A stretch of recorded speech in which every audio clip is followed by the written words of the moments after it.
merasa tersanjung sih, karena dari aku kecil Matahari Department Store sebagai retail terbesar di Indonesia selalu mendukung industri fashion tanah air dan mengembangkan potensi desainer-desainer muda Indonesia. Salah satunya dengan merangkul desainer muda melalui kolaborasi dengan Indonesia Fashion Forward atau IFF yang merupakan inisiatif dari Jakarta Fashion Week dan didukung oleh Badan Ekonomi Kreatif Indonesia.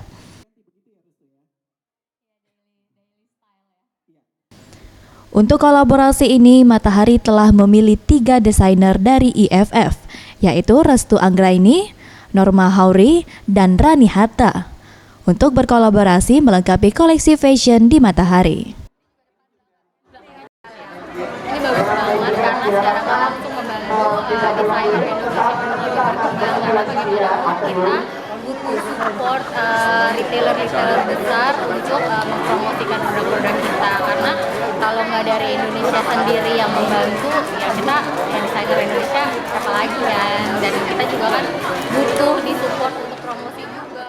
Ketiga desainer muda IFF 2018 ini secara umum menawarkan koleksi busana modiswear. Namun karya desainer ini tetap bisa dikenal masyarakat yang tidak mengenakan hijab, namun menyukai konsep baju yang santun. Tim Liputan Sriwijaya TV.